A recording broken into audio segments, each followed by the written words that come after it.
In July of 1944, while Allied troops were still fighting their way across Normandy, 730 delegates from 44 nations checked into a resort hotel in the mountains of New Hampshire to decide something far larger than any single battle. The hotel was the Mount Washington, a sprawling white wooden resort in the town of Bretton Woods, chosen partly because it was remote enough to keep the delegates isolated from distraction, and partly because, frankly, few other hotels in wartime America had the capacity to house that many diplomats, economists, and support staff for 3 straight weeks. The delegates arrived exhausted, in some cases having crossed submarine-infested oceans to get there, representing nations whose economies were, in many cases, already in ruins or about to be. Soviet delegates arrived suspicious of the entire premise. Latin American delegations arrived, hoping simply not to be ignored. And the 2 delegations that mattered most, the British and the American, arrived already locked in a negotiation that had, in truth, been running for nearly 3 years before a single session officially opened. They were there to decide whose money would run the world when the shooting stopped. For 3 weeks, in conference rooms thick with cigarette smoke and barely restrained hostility, economists and finance ministers argued over exchange rates, gold reserves, and voting shares. And when they finally emerged, they had built the financial skeleton the entire planet would live inside for the next 30 years, and in one critical respect, is still living inside today. This is the story of Bretton Woods, and it is the story of how the United States, without firing a single additional shot, turned the ashes of a global war into the deed to the global economy. To understand why the Bretton Woods Conference happened at all, you have to understand the world it was trying to fix. Between the 2 world wars, the global monetary system had been a catastrophe. Britain, clinging to the prestige of its pre-war financial dominance, tried to return to the gold standard in 1925 at the old pre-war exchange rate, a decision Winston Churchill himself, as Chancellor of the Exchequer, would later admit was the single greatest mistake of his career. That decision priced British exports out of world markets and helped grind British industry into a decade-long depression years before the American stock market even crashed. When the Great Depression finally hit in full force after 1929, nation after nation abandoned gold entirely. And what followed was a currency free for all. Countries devalued their exchange rates against each other in a desperate, self-defeating race to make their own exports artificially cheaper, a practice so destructive economists still call it beggar thy neighbor devaluation. Britain abandoned gold outright in September of 1931. The United States followed with its own partial departure in 1933 and 1934, revaluing the dollar against gold by 41%.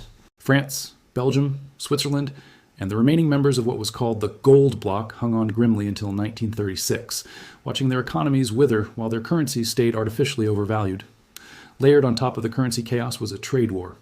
In 1930, the United States passed the Smoot-Hawley Tariff Act, raising import duties on over 20,000 goods to their highest levels in a century. Other nations retaliated in kind. Global trade, which had already been strangled by the Depression, collapsed by more than 60% between 1929 and 1934. Capital fled across borders in panicked waves, banking systems failed in country after country, and nations threw up ever higher walls to protect what little economic activity remained inside them. Most historians agree that this financial chaos didn't just accompany the rise of fascism in Germany and Japan, it helped cause it. A ruined, unstable economy with a worthless currency and no path to trade its way out of crisis is fertile ground for a man promising order, even a monstrous one. Adolf Hitler rose to power in a Germany crushed by hyperinflation and reparations debt. It is not a coincidence that the architects of the post-war order were obsessed, almost to the point of paranoia, with making sure a monetary collapse of that scale could never happen again. So when the Allied powers began planning for the post-war world in the early 1940s, years before the war had even been won, the men in charge of that planning understood something with total clarity. Whoever designed the next monetary system controlled the next 80 years. And 2 men in particular believed it should be them. The first was John Maynard Keynes, already the most famous economist alive, a man whose 1936 book, The General Theory of Employment, Interest, and Money, had rewritten the rules of macroeconomics and whose reputation towered over the entire field of economics on both sides of the Atlantic. Keynes was brilliant, aristocratic, mercurial, and by 1944 seriously ill with a heart condition that would eventually kill him within 2 years of the conference's conclusion. He arrived at Bretton Woods representing an exhausted, nearly bankrupt Britain, an empire that had spent itself into oblivion fighting 2 world wars in 30 years, and was now, in the most literal sense, running on borrowed time and borrowed money. Britain's national debt had exploded, its overseas assets had been liquidated to pay for the war, and it depended on American lend-lease shipments simply to keep feeding its own population. Keynes did not arrive at Bretton Woods as an equal. He arrived as a supplicant with a first-class intellect and no leverage, the second man nobody had heard of, and in some ways nobody was ever meant to. His name was Harry Dexter White, a mid-level economist at the U.S. Treasury Department, blunt, combative, ferociously hardworking, and fiercely loyal to a single idea: that the post-war financial system should be built around one currency, and that currency should be the dollar. White had spent nearly 2 years, starting in the spring of 1941, quietly drafting the blueprint for exactly this system on the direct instruction of Treasury Secretary Henry Morgenthau, long before the conference even convened, and long before most of the world's finance ministries had begun serious post-war planning at all. By the time Keynes arrived in New Hampshire with his own competing plan for an international currency called the Bankor, the outcome had almost already been decided. Because here's the detail that determines everything that follows. Britain needed America's money to survive the war and to rebuild after it. And the man controlling the terms of that money was Harry White. Keynes's proposal was, on paper, more elegant and arguably fairer to the world as a whole. His Bankor system would have created a genuinely neutral international currency, administered by an international clearing union, with a built-in mechanism that would penalize both debtor nations and creditor nations for running large, persistent trade imbalances. This detail is crucial because it meant a country like the United States, which by 1944 was sitting on an enormous trade surplus, and the vast majority of the world's monetary gold, would have faced real structural pressure under Keynes's plan to correct that imbalance, essentially to recycle its surplus back out into the world rather than simply accumulating it. It was, in effect, a plan that treated global economic stability as a shared responsibility between rich nations and poor ones, creditors and debtors alike. White's plan did something very different. It kept the dollar, an actual national currency belonging to an actual nation-state with its own domestic political interests, at the center of the entire system. Under White's design, formalized in what became known as the White Plan, the dollar would be pegged to gold at $35 an ounce, and every other member currency would be pegged to the dollar, adjustable only with the approval of the new International Monetary Fund. The dollar wasn't just going to be a reserve currency alongside sterling and others, the way it had informally begun functioning in the 1920s and 1930s. It was going to be the reserve currency. Structurally and by design, and by extension, the United States Treasury and the Federal Reserve would sit at the control panel of global finance, answerable to no supranational penalty for running the kind of surplus the rest of the Bretton Woods architecture was specifically built to discourage in everyone else. Keynes fought this for weeks, in session after session, sometimes late into the night. He understood exactly what the White Plan meant, and in private correspondence back to London, he described the negotiations as a humiliation, watching Britain, the empire that had run the world's financial system for over a century through the City of London, reduced to pleading for terms from an American Treasury official half his age and a fraction of his public fame. Keynes reportedly clashed repeatedly with White over even small procedural details, at one point remarking bitterly that he felt he was negotiating not as Britain's representative, but as a beggar at America's door. But Britain had no leverage left. It owed the United States enormous sums from Lend-Lease, sums that would not be fully repaid until 2006. Its gold reserves were nearly exhausted. Its industrial base was scarred by 6 years of bombing and total war mobilization. Keynes could argue brilliance all day long, and by most accounts of the delegates present, he usually won the intellectual argument in the room.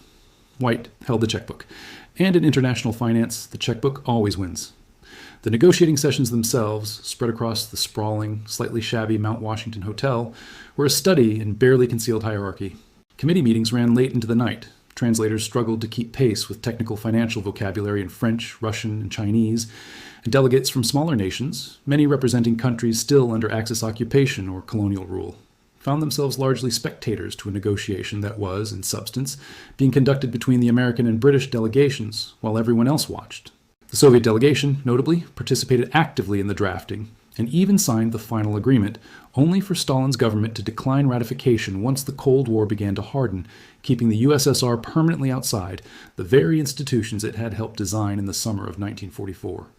Ratifying the Articles of Agreement back home proved its own battle.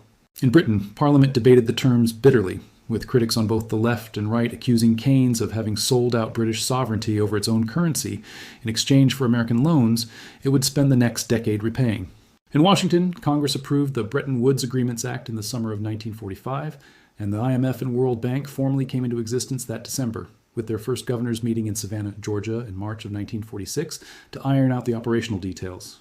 A meeting so contentious over the question of where the institution's permanent headquarters would sit, and how much day-to-day control the American Treasury would retain over their staff and lending decisions, that Keynes, attending what would be one of his final public engagements before his death 2 months later, reportedly left the meeting exhausted and disillusioned, privately conceding that Washington's grip on the new institutions was even tighter than he had feared during the original negotiations in New Hampshire.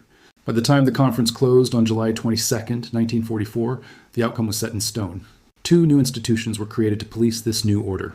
The International Monetary Fund, designed to provide short-term support to countries facing balance of payments crises so they wouldn't be forced into the kind of destructive competitive devaluations that had wrecked the 1930s, and the International Bank for Reconstruction and Development, what we now call the World Bank, designed to fund post-war rebuilding and later development in poorer nations. Both institutions were headquartered not in London, not in Geneva, not in any neutral city, but in Washington, D.C., a symbolic and practical detail that mattered enormously. Voting power in both institutions was allocated based on financial contribution, meaning the country that put in the most money got the most votes, a system explicitly modeled on corporate shareholding rather than the one nation, one vote model used at the United Nations. The United States, holding roughly 2/3 of the entire world's monetary gold reserves by 1945, didn't just get a seat at the table. It got the only seat that mattered, along with an effective veto over major decisions at both institutions on any matter requiring an 85% supermajority, a threshold set specifically so that American voting share alone at just over 17% could block anything it opposed. That veto, remarkably, still exists at the IMF today. Now here is the arrangement in its simplest form, because it's worth being precise about what actually happened, since the mechanics are what make the later trap possible. Every member currency was pegged at a fixed rate to the US dollar, adjustable only in cases of what the agreement called fundamental disequilibrium. The dollar itself was pegged to gold at $35 an ounce, a rate the United States had actually set back in 1934 and simply carried forward into the new system. And, critically, this is the detail the entire trap hinges on, the United States alone promised that foreign governments and central banks, though notably not private citizens or foreign private banks, could redeem their dollars for physical gold on demand at that fixed rate. Every other country pegged to a currency. America alone pegged to a metal, and everyone else was really pegging, one layer removed, to America's word that the metal would always be there. Think about what this actually did to the flow of money across the post-war world. It meant that as global trade expanded in the post-war boom, and countries needed more dollars to conduct that trade and to hold as reserves against future shocks, those dollars had to come from somewhere. They came from the United States running balance of payments deficits, sending dollars out into the world faster than gold was coming back in, through foreign aid, military spending abroad, and American consumers buying imported goods. For the first 15 years or so, this looked like nothing but generosity and strength combined. The Marshall Plan, launched in 1948, pumped roughly $13 billion, an almost unimaginable sum at the time, into rebuilding Western Europe's shattered industrial base. American consumer goods, American capital, and American dollars flooded into economies desperate for exactly that. The dollar became not just a currency, but the oxygen of the entire global trading system, the unit every serious contract, every oil shipment, every sovereign bond eventually came to be priced in. But an economist at Yale named Robert Triffin looked at this arrangement in the late 1950s, and in testimony before Congress in 1960, laid out an observation so simple and so devastating that it now bears his name, the Triffin Dilemma. His argument was this: for the dollar to function as the world's reserve currency, the United States had to run persistent deficits, continuously pumping dollars out into global circulation to satisfy the world's growing appetite for dollar reserves. But the entire system's credibility depended on the promise that every single one of those dollars could, in principle, be redeemed for gold at $35 an ounce. The longer the system worked, and the more successful the dollar became as the world's reserve currency, the more dollars accumulated in foreign central banks, and the less gold the United States actually held relative to the dollars it had promised, on paper, to redeem. Success and failure were built out of the exact same mechanism, running in the same direction, at the same time. The system could not simultaneously supply the world with enough dollars to function as global money and maintain enough gold to back every single one of those dollars at the fixed rate. It was a trap disguised as a triumph, and by mathematical design, the trap could only spring on the country that built it. Through the 1960s, the warning signs piled up exactly as Triffin had predicted, almost on schedule. America's gold stock, which had sat above 20,000 tons in the years right after Bretton Woods, roughly 2/3 of the entire world's official reserves, began steadily draining away as foreign governments, increasingly nervous about America's ballooning deficits, from the Vietnam War, from President Johnson's Great Society domestic spending programs, from 100 smaller commitments scattered across a global military footprint, started doing the arithmetic and quietly cashing dollars in for gold rather than continuing to hold paper. In 1961, the United States and 7 other central banks formed what was called the London Gold Pool, a coordinated effort to sell gold into the market and defend the $35 price whenever speculative pressure pushed it higher, essentially propping up a peg that market forces were already signaling was unsustainable. France's President Charles de Gaulle, deeply suspicious of what his own finance minister famously called America's exorbitant privilege, the unique ability to print the world's reserve currency and pay for real goods and real gold with paper that cost America almost nothing to produce, went as far as sending a French naval vessel across the Atlantic to New York, specifically to haul home French gold reserves, rather than continue holding paper dollars he no longer fully trusted. Other nations, watching France, quietly began doing the same, less dramatically but just as steadily. By 1968, the London Gold Pool had collapsed under the weight of speculative pressure, replaced by a 2-tier system that tried, and largely failed, to separate the official $35 government price from a floating free market price. By 1971, America's gold reserves had fallen by more than half from their post-war peak, down to roughly 9,000 tons, while the volume of dollars held overseas had exploded many times over that same period. The math simply no longer worked, and everyone with access to a calculator in Paris, Bonn, and Tokyo knew it. There was not nearly enough gold sitting in Fort Knox and the vaults beneath the Federal Reserve Bank of New York to honor the promise that had anchored the entire global economy for 27 years. And so, on the evening of August 15, 1971, President Richard Nixon interrupted the Sunday broadcast of the popular television show Bonanza to address the nation. Without consulting the International Monetary Fund, without consulting America's own trading partners in advance, and largely without consulting Congress, he announced what he called the new economic policy, a sweeping package that included wage and price controls. But its single most consequential element was the announcement that the United States would no longer convert dollars into gold at any price, for anyone. The fixed peg that had defined Bretton Woods since 1944 was over, closed at Camp David over a tense weekend of meetings between Nixon and a small circle of advisors, including a young Treasury official named Paul Volcker, who decades later would run the Federal Reserve himself. Economists still call it the Nixon Shock, and it is one of the most consequential unilateral economic decisions any single nation has made in modern history. The dollar, in that instant on live television, became what economists call a fiat currency, backed by nothing but the full faith and credit of the United States government, a promise and nothing more, floating freely against every other currency on earth for the first time in the modern era. Even before the final collapse in 1971, the architects of the system had already sensed the Triffin Dilemma closing in and had tried, in a smaller way, to engineer an escape hatch. In 1969, the IMF created something called special drawing rights, or SDRs, often described at the time as a kind of paper gold.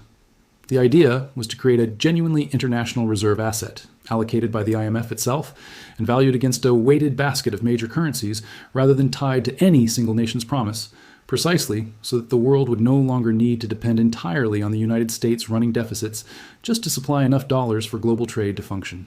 It was, in a sense, a late and half-hearted attempt to build something closer to the Bancor that Keynes had proposed a quarter-century earlier and lost the argument over. But SDRs never achieved anything close to the scale needed to actually replace the dollar's role. They remain to this day a relatively obscure accounting unit used mostly between central banks and the IMF itself, holding only a tiny fraction of global reserves, a footnote to the system rather than a genuine alternative to it. Keynes's idea survived in miniature as a kind of consolation prize, decades after the man himself had died and decades after the argument that mattered had already been lost at the negotiating table in New Hampshire. Here is where you'd expect the story to end in collapse. It didn't. And this is the part of the story that reveals just how much power the original Bretton Woods architecture had actually built into the American system over its first quarter century, because the collapse of the gold peg didn't dethrone the dollar. It liberated it.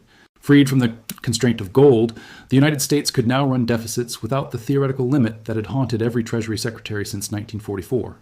Meanwhile, the habits, the institutions, and the infrastructure built during the Bretton Woods years, the IMF, the World Bank, the dollar's role as the default currency of global trade invoicing, the enormous euro-dollar market that had grown up in London through the 1960s, trading dollar-denominated deposits entirely outside U.S. Banking regulation. None of that infrastructure disappeared when the gold window closed. The scaffolding remained standing even after the original gold promise. The thing that had justified building the scaffolding in the first place quietly vanished into the summer air of 1971. And in the years immediately following, the United States moved to replace the gold anchor with something arguably more durable, oil. Beginning with a series of agreements negotiated with Saudi Arabia in 1974, in the aftermath of the OPEC oil embargo, the United States secured an arrangement in which Saudi Arabia would price its oil exports exclusively in dollars and, crucially, recycle a substantial share of its oil revenue back into U.S. Treasury securities in exchange for American military protection and advanced weapons sales. Other OPEC members followed the Saudi pricing convention. This arrangement, which economists later nicknamed the petrodollar system, meant that virtually every nation on Earth that needed to import oil, which is to say nearly every nation on Earth, now needed to acquire dollars first, regardless of whether it traded directly with the United States at all. Gold had backed the dollar until 1971. After 1971, in a less formal but arguably more powerful sense, oil did. This is the detail most documentaries about Bretton Woods leave out entirely, and it's the detail that matters most for understanding the world you're living in right now. The system wasn't designed to be permanent. It was designed to solve a specific post-war problem. A devastated world, desperate for a stable currency to rebuild around after 15 years of depression and total war. But once the world became dependent on the dollar for that stability, the dollar's dominance outlived the very gold promise that had made people trust it in the first place.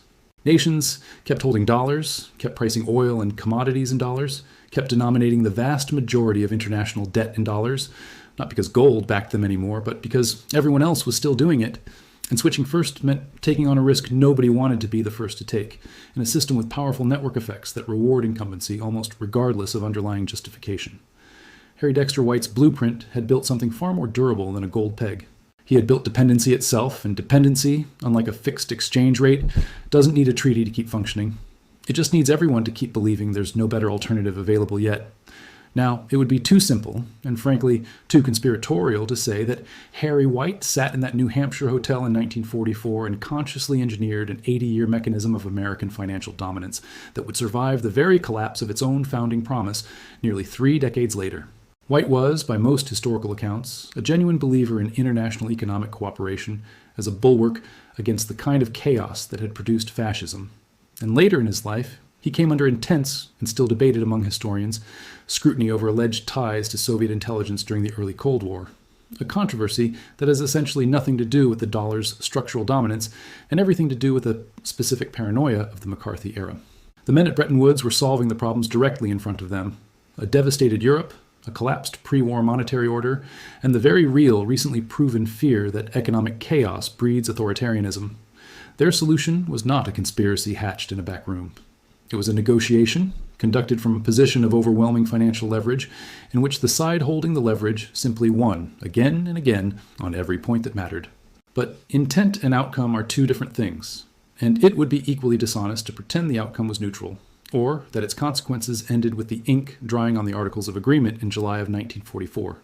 The United States walked out of a hotel in the White Mountains in the summer of 1944, holding, in effect, the deed to the post-war global economy, and it has never fully relinquished it since, even after the specific gold promise that justified the deed expired in 1971. Heavy recession triggered by a strong dollar-squeezing emerging market debt denominated in a currency those nations don't control and can't print. Every sanctions regime that works specifically because it can cut a targeted country off from dollar-denominated trade in the SWIFT payment system. Every headline today about de-dollarization in nations from Beijing to Riyadh to Brasilia, scrambling to build bilateral trade arrangements that bypass the dollar entirely. All of it traces back to 3 weeks in July of 1944, when a mostly forgotten Treasury economist outnegotiated the most famous economist in the world, and built a system so durable it survived the collapse of its own founding rule and is, even now, more than 80 years later, still the thing every other major power is trying to figure out how to escape. The dollar was never just a currency. It was the terms of a post-war settlement, written into every transaction the world has made since, quietly renewed every time a foreign central bank chooses, out of habit as much as calculation, to hold its reserves in treasury bonds rather than something else. And the country that wrote those terms has spent the 80 years since finding out that being the world's reserve currency is not simply a privilege, endlessly extracted at no cost. It is also, in the deepest sense, a trap that requires you to run the deficits the rest of the world depends on, a trap that ties your domestic monetary policy to the needs of foreign creditors, a trap built so cleverly at a hotel in New Hampshire that even the country holding the leash sometimes forgets, 8 decades later, that it is also, in its own way, wearing the collar. That trap has not gone unnoticed by the rest of the world, and in the years since 1971, the pressure to build an alternative has only grown louder. In the 1980s and 1990s, it was Japan, briefly, whose economic rise sparked talk of the yen challenging the dollar, talk that faded as Japan's own economy stagnated for a generation. In the 2000s, it was the newly launched euro, backed by an entire continent's economic output, that was supposed to offer the first credible rival reserve currency since Bretton Woods, a promise that has only partially materialized, hampered by the eurozone's own internal fractures and its lack of a single unified bond market to rival the depth and liquidity of U.S. treasuries. More recently, it has been China gradually internationalizing the yuan through bilateral currency swap agreements, and the wider bloc of nations, sometimes grouped together as BRICS, publicly floating the idea of a shared trading currency or settlement system explicitly designed to reduce dependence on the dollar and, by extension, reduce their exposure to American sanctions power. None of these efforts has yet come close to dethroning the dollar, which even today still accounts for the overwhelming majority of global trade invoicing, foreign exchange reserves, and international debt issuance.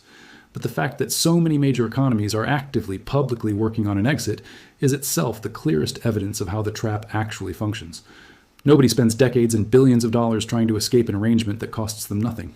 And there's a final irony sitting at the heart of all of it, one that Harry Dexter White could never have fully anticipated as he drafted his plan in a Treasury office in 1941, and one that Keynes, dying in 1946, never lived to see play out. The system White built to make the dollar indispensable to the world also made the world's stability indispensable to the dollar. Every time a foreign war, a foreign banking crisis, or a foreign political shock threatens global markets, capital doesn't flee the dollar. It floods into it, because 80 years of infrastructure has made the dollar the world's default safe harbor, regardless of what is actually happening inside the United States itself at any given moment. That reflex, built at Bretton Woods and reinforced by every crisis since, from 1971 to 2008 to the pandemic years that followed, is precisely why so many economists remain skeptical that any of the current de-dollarization efforts will succeed quickly, whatever the political will behind them. Escaping a trap is one thing when the trap is a treaty. It is another thing entirely when the trap has become, after 80 years, simply the way the rest of the world instinctively behaves. If you made it this far, drop a $sign in the comments so I know you stayed until the end. And if you haven't already, please subscribe to the channel. It genuinely helps this kind of deep dive content keep coming. I'll see you in the next one.